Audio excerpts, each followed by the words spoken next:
E eu quero já compartilhar com as irmãs, dando continuidade nessa série de mensagens que nós temos falado sobre as parábolas de Jesus. E nós desde o começo estamos aqui tocando nessa tecla, dizendo que Jesus ele ensinava em parábolas porque ele queria falar com aqueles que estavam interessados em descobrir os segredos do seu reino. Então as parábolas não eram para facilitar o entendimento do povão, mas era para dificultar o entendimento para aqueles que não estavam dispostos a cumprir aquilo que ele estava dizendo.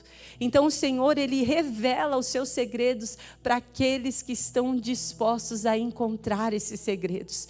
E nós falamos também da parábola do semeador, falamos dos tipos de solo, que é o nosso coração. A palavra de Deus que é perfeita, ela não tem defeito. O que às vezes impede a frutificação na nossa vida é o coração que está sendo plantado essa palavra. E vários tipos de solos ali, o solo à beira do caminho, um coração endurecido, onde nada mais penetra. A pessoa recebe a palavra, mas bate e volta, porque ela está com o coração endurecido por causa do pecado.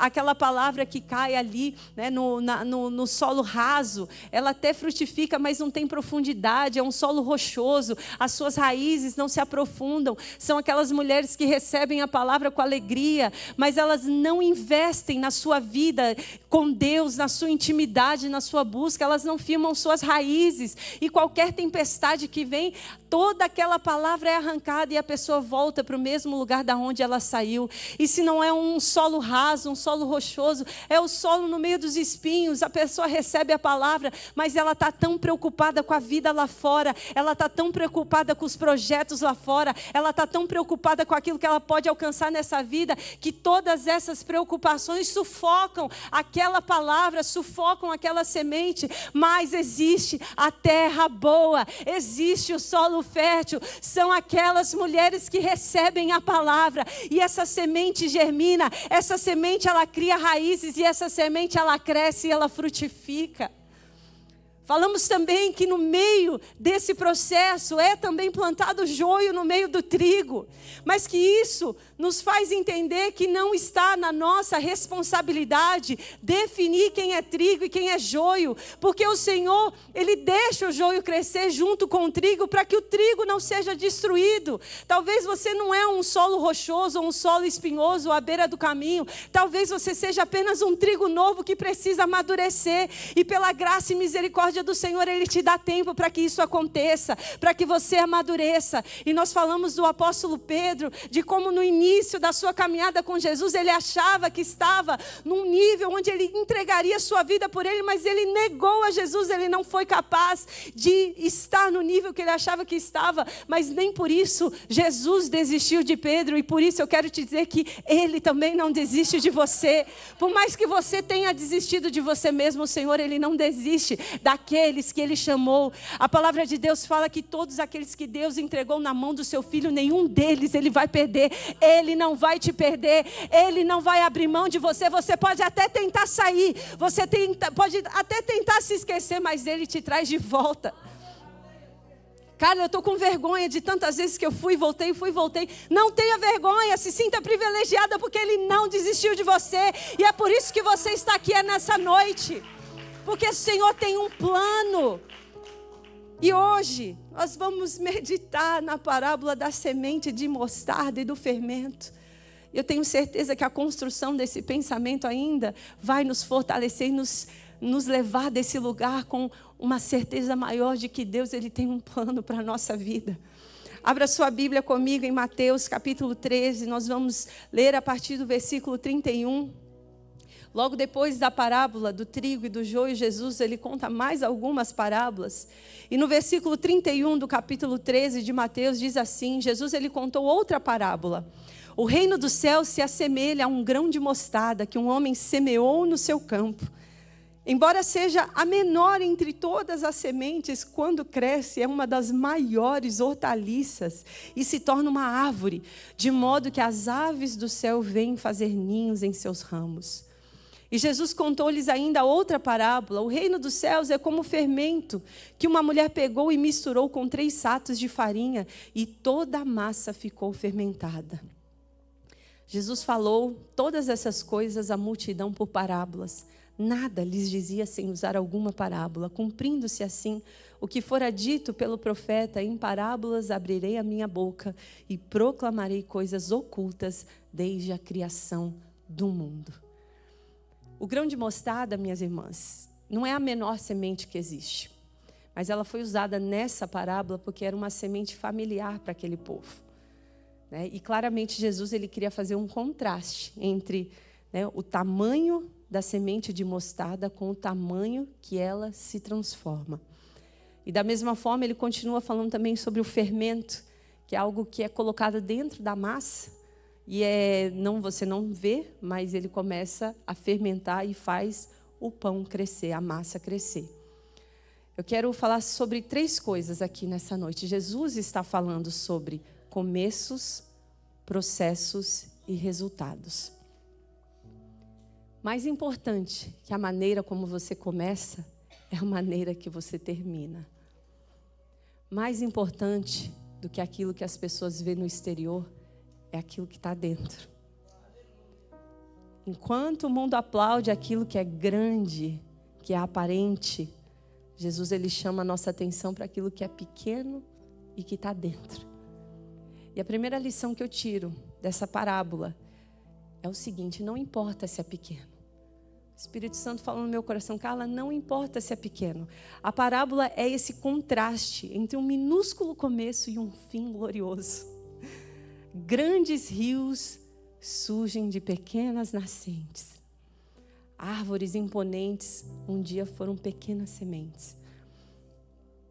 Tudo que é grande hoje, minhas irmãs, um dia foi pequeno. Estamos em um tempo que a gente perdeu essa capacidade de apreciar os pequenos começos. A gente está com tanta pressa que a gente quer ver tudo grande, a gente quer ver o resultado final e a gente ignora o valor dos processos que nos levam a esse resultado final. E nessa busca frenética por resultados imediatos, a gente acaba se transformando em pessoas que aparentam ser algo que ainda não são. É melhor ser pequeno e ser verdadeiro do que você aparentar ser alguém que você não é. Em Marcos, capítulo 11, a partir do versículo 12, diz que Jesus, quando ele estava saindo de Betânia, ele teve fome. E ao observar a certa distância uma figueira com folhas, ele foi até lá ver se encontrava fruto naquela figueira. Mas aproximando-se dela, ele não encontrou nada a não ser folhas, porque não era tempo de figos. Então Jesus disse à figueira: ninguém mais coma do seu fruto, e aquela figueira secou. Muitas vezes, estudando superficialmente essa passagem, parece que foi injusto da parte de Jesus amaldiçoar aquela figueira só porque ela não tinha frutos. Afinal, não era tempo de frutos, mas a realidade, estudando mais a fundo, você vai perceber que a figueira estava com folhas que aparentavam estar na época da frutificação. Então, o que Jesus está condenando aqui não é a escassez de fruto, mas a falsa aparência de frutificação. Jesus não está condenando você não ter ainda todos os frutos que você poderia ter, mas ele condena aquelas que aparentam ser algo que ainda não são. E por isso eu volto a dizer, minhas irmãs, é melhor ser pequena e verdadeira do que ser grande e vazia. Outro exemplo é quando Jesus ele alerta os seus discípulos ali em Mateus capítulo 16 sobre o fermento dos fariseus. E ali ele começa a falar para os seus discípulos: olha, toma cuidado com o fermento dos fariseus. E na hora os discípulos acham que ele está falando de pão. Ele não estava falando de pão. Mas eu não acho que é por acaso que ele tenha usado essa analogia, porque, olha, quando você vê como que o fermento age dentro do pão, exemplifica exatamente o que o fermento fazia na vida dos fariseus. Né? Para você entender, o fermento ele trabalha assim, ele começa, são micróbios que estão vivos ali dentro da massa, eles começam a se alimentar da glicose da massa, e aí nesse processo de digestão eles começam a liberar gases, e aí vão formando pequenas bolhas de ar, e faz com que a massa cresça. Ou seja, exatamente como a religiosidade agia na vida daqueles fariseus que se enchiam de sentimentos de autossuficiência, hipocrisia, que vinham das suas atitudes, né, de seguir a lei exteriormente, mas eram cheios de obras vazias, assim como o pão é cheio de bolhas de ar. Mais uma vez, é melhor ser pequeno, verdadeiro, respeitar o processo do crescimento do que chegar rápido ao destino, estar, né, desejando chegar rápido ao resultado e chegar cheio de vento. Terrível comer pão de vento. Já comeram pão de vento? Você abre e não tem nada dentro, só tem ar. Não importa, minhas irmãs, se é pequeno, o que importa é que é genuíno. E foi isso que o Espírito Santo começou a ministrar no meu coração enquanto eu meditava nessa parábola. A semente de mostarda, ela é bem pequena. Não importa se é pequeno, na sua caminhada com o Senhor, não tente aparentar aquilo que você ainda não é. Dê valor aos pequenos começos. Não menospreze aquilo que é pequeno por causa daquilo que é grande, mas é vazio por dentro. As suas orações, minhas irmãs, podem ser as mais simples, com as palavras mais simples, mas se estiver vindo de um coração sincero, valem mais do que 1000 palavras. A sua vida pode ser uma vida comum, mas ser uma vida que exala Jesus nas pequenas coisas. É melhor do que ter uma vida grandiosa na plataforma e uma vida miserável nos bastidores. Seu ministério pode não ser o mais reconhecido, mas se está fundamentado na missão que Deus te deu. Então é melhor do que viajar aos 4 cantos dessa terra pregando uma mentira. É melhor você ser fiel no pouco do que ser falso no muito. Não importa se é pequeno, o que importa é que é verdadeiro. Portanto, a palavra de Deus para você nessa noite que está aqui, não importa se você hoje se enxerga muito pequena, mas eu estou fazendo tão pouco. É tão simples o que eu estou fazendo. Eu estou fazendo, não menospreze os pequenos começos. Não se iluda em querer pular os processos, mas valorize aquilo que Deus começou a fazer na sua vida e continue sendo verdadeira naquilo que você tem feito, naquilo que você tem entregado. Carla, tudo que eu posso fazer hoje é aqui, servir com esse pouquinho que eu tenho. Faça de todo o coração, faça com toda a sua expectativa, porque o Senhor, Ele não menospreza os pequenos começos. Não importa se é pequeno para Deus, o que importa é se estar vindo de um lugar de verdade do nosso coração. E na continuação, Jesus ele volta a falar sobre fermento, mas esse fermento não é o fermento dos fariseus, né, um fermento negativo. Aqui ele se refere ao fermento, né, que está dentro da massa, né, que ninguém vê. O que Jesus está fazendo a gente entender aqui é que existem coisas que ninguém vai enxergar, coisas que estão acontecendo na nossa vida que ninguém vai ver. Você precisa reconhecer que Deus faz coisas grandes no secreto. E a segunda palavra que o Espírito Santo me trouxe, além de não importa, né, se é pequena, não importa que ninguém veja. Não importa que ninguém está vendo o que você está fazendo. A ação do fermento ela é interna. Ninguém vê quando está acontecendo. Ninguém enxerga o processo. As pessoas só conseguem ver o resultado lá no final, lá no futuro. E muitas vezes, além da gente ser intimidado, né, pelos pequenos começos, com esse desejo de querer ser grande e rápido, a gente ainda tem esse desafio de querer fazer com que as pessoas enxerguem aquilo que nós estamos fazendo. Em Mateus capítulo 6, versículos 5 e 6, Jesus ele vai falar, olha, quando vocês orarem, não sejam como os hipócritas. Eles gostam do quê? De ficar orando em pé no meio das sinagogas, para que todos vejam o que eles estão fazendo. Em verdade lhes digo que eles já receberam sua plena recompensa. Mas quando você orar, vá para o seu quarto, feche a sua porta, ore ao seu pai que está em secreto, então o seu pai que vê em secreto o recompensará. Sabe o que é pior dessa história, minhas irmãs? É que quando a gente busca fazer as coisas para Deus ou para os nossos irmãos, a fim de sermos aplaudidas, reconhecidas, essa será a nossa recompensa definitiva. E que miséria de recompensa é essa? Aplauso de pessoas que nem nos conhecem, que na primeira oportunidade serão as primeiras que vão apontar o dedo para nós. Será que realmente você quer se esforçar tanto para receber isso de recompensa? O reconhecimento, será que eu vou estudar tanto, eu vou me esforçar tanto para subir aqui e pregar uma palavra para simplesmente receber um elogio depois? Que não seja tão pequeno a nossa recompensa. Que você está disposta a dedicar toda a sua vida, todo o seu esforço para receber tão pouco. Na sua caminhada com Deus, você não precisa provar nada para ninguém. Você não precisa provar para as outras pessoas que você chegou lá, que você conseguiu, né, que somos melhores. A gente confunde aquele versículo que fala que os humilhados serão exaltados, mas como se fosse, né, um ensinamento onde Jesus está falando que a gente tem que provar para aqueles que nos humilharam que nós, né, chegamos lá, mas não é isso que o versículo está falando. O contexto, Jesus está falando que aqueles que estavam buscando os melhores lugares na mesa, eles seriam tirados daquele lugar, porque chegaria alguém mais importante, e aí o Senhor ia falar, olha, sai daí que tem uma pessoa mais importante que você, e você seria humilhado. Mas aqueles que buscassem o pior lugar na mesa, então o Senhor iria ver que eles estavam ali, e ia falar, não, tem um lugar melhor para você, pois os humilhados, os que se humilham serão exaltados. Em outras palavras, aqueles que somem da vista das pessoas, são vistos por Deus. Aquelas que decidem sumir da vista dos outros, elas são vistas por Deus. E é essa recompensa que eu almejo nessa noite. Eu espero que o Espírito Santo esteja falando com você. Não importa se é pequeno o que você tem feito, não importa se ninguém está vendo. O que importa é que para Ele é importante, que para Ele significa algo e que Ele está vendo. O teu Pai que vem em secreto te recompensará em secreto. Não importa que ninguém veja tudo que você está fazendo, o que importa é que Ele vê.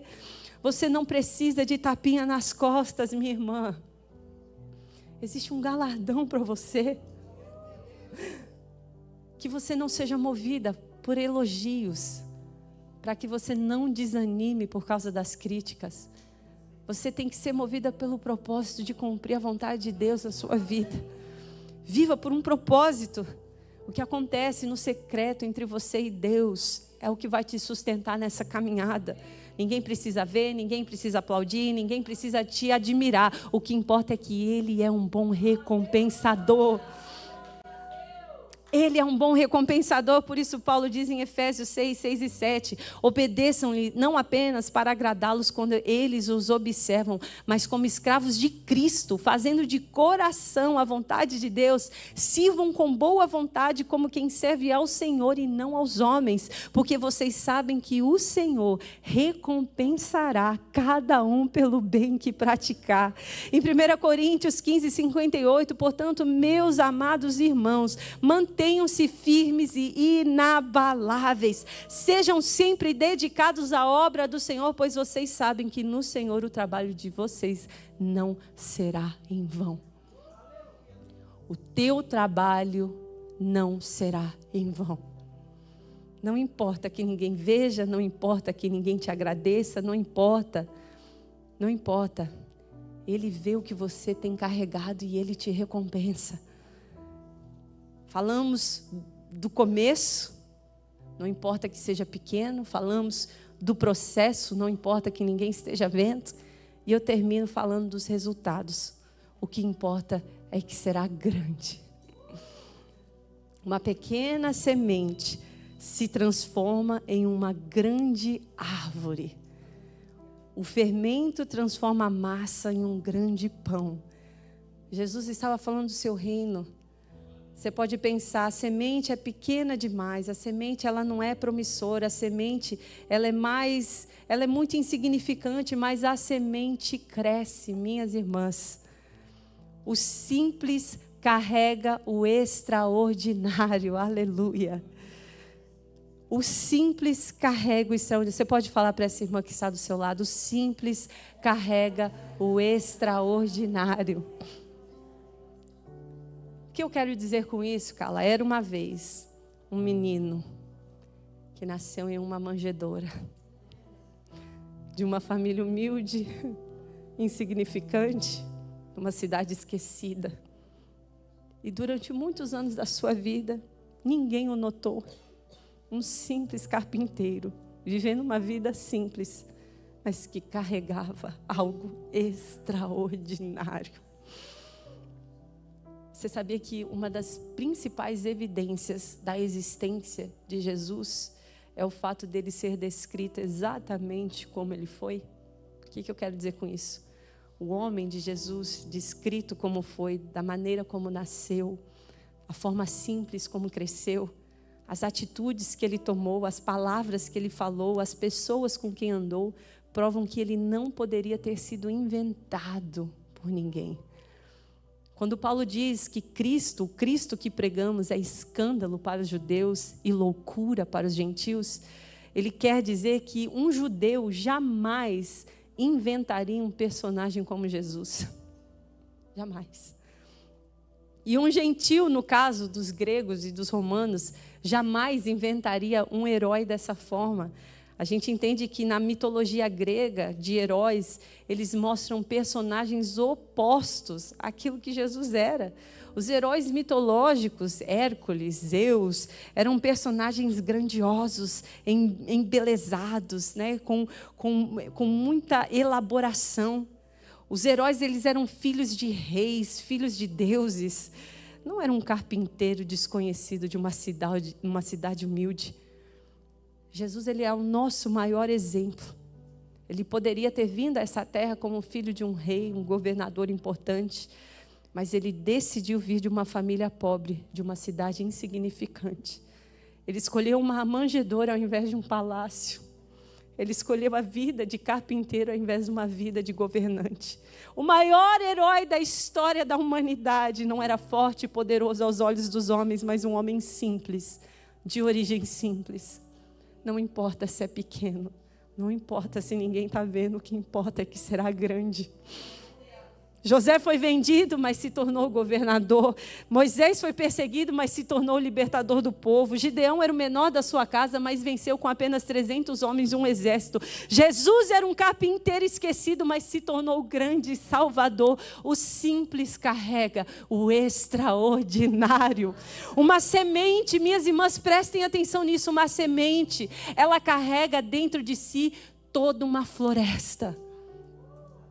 O poder de uma semente. O evangelho simples carrega uma mensagem que transforma. É um contraste entre um começo insignificante e um fim glorioso. Esse é o ponto central da parábola da semente da mostarda. O que importa é que vai ser grande, minhas irmãs. E qual que é a aplicação prática para as nossas vidas hoje? Tenham paciência. O processo de Deus não tem chance de dar errado. Tenham paciência. Não tem chance de dar errado. Era uma semente comum, uma semente de mostarda familiar, algo que não era valorizado pelas pessoas. O reino, a princípio, parece insignificante. Parece que as nossas ações não estão nos levando a lugar algum. Parece que as nossas orações não estão chegando a lugar algum. Parece que tudo aquilo em nossa volta é mais forte, é mais poderoso. A gente olha para o império das trevas e a gente acha que o império das trevas está ganhando. Eles estão mais fortes, né? Porque essa semente é pequena demais, eu sou pequena demais, ninguém está vendo, é tudo muito pequeno, tudo muito insignificante. Nós somos ovelhas e ovelhas são covardes, ovelhas não são corajosas. O reino de Deus é como essa semente tão minúscula que a gente acha que não vai dar nada. Mas aí que está o engano. A semente é a palavra de Deus. E ela não volta vazia. A semente é a palavra de Deus plantada em um solo fértil. E ela frutificará. Tenham paciência, minhas irmãs. A semente funciona. A semente funciona. A semente que você tem plantado na vida do teu filho parece que não está indo a lugar algum, mas ela vai funcionar. A semente que você tem plantado no teu casamento parece que não está dando em nada, mas vai funcionar. A semente que você tem plantado na vida dos colegas de trabalho, do seu ministério, parece que não está fazendo diferença, mas vai funcionar. As sementes que você tem plantado, Carla, cada quinta-feira, elas vão frutificar, por mais insignificante que pareça, por mais simples que seja a mensagem, porque não é sobre a simplicidade, é sobre aquilo que ela carrega. pequenos mensageiros, pequenos porta-vozes. Talvez nós estamos aqui um lugar cheio de mulheres pequenas, mas que carregam algo extraordinário. Não desista, continua fazendo o simples, continua fazendo a sua parte, mesmo que seja pequeno, mesmo que não te vejam, mesmo que não te aplaudam, continue carregando a mensagem do Evangelho, porque essa mensagem, ela tem o poder de transformar a humanidade. E eu termino lendo um texto de Charles Spurgeon, onde ele fala sobre isso, e eu achei tão interessante porque retrata exatamente o peso dessa semente.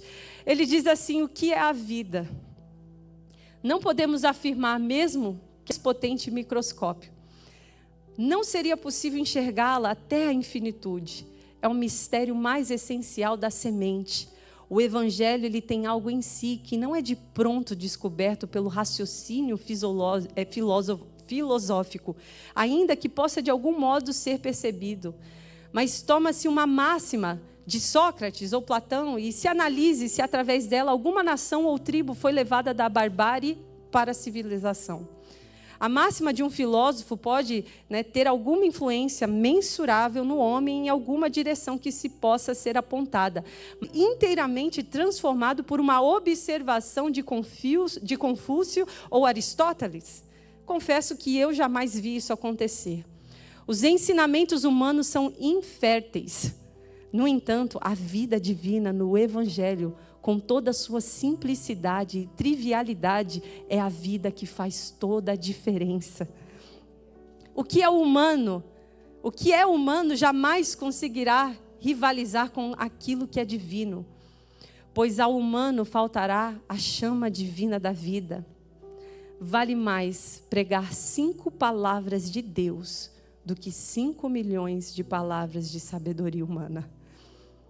A palavra do homem pode, de vez em quando, até parecer mais sábia e até atraente, mas jamais haverá vida celestial nela.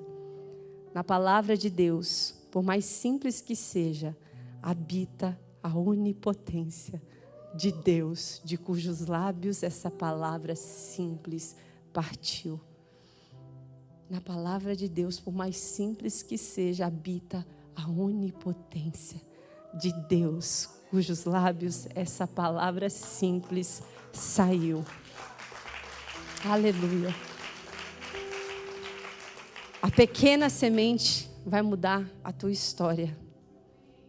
Vai mudar a minha história. Vai mudar a história da nossa família. Vai mudar a história da nossa casa. Vai mudar a história da nossa vida. Fique de pé nessa noite. Apesar dos solos ruins, apesar do joio no meio do trigo, o Evangelho, minhas irmãs, continuará avançando. Como um pastor uma vez disse, o inferno que se prepare, o inferno que se cuide, ele que se defenda, porque as portas do inferno não prevalecerão contra a igreja, contra o avanço daqueles que carregam essa semente. Não importa que seja pequeno hoje, minha irmã. Não importa que ninguém esteja notando.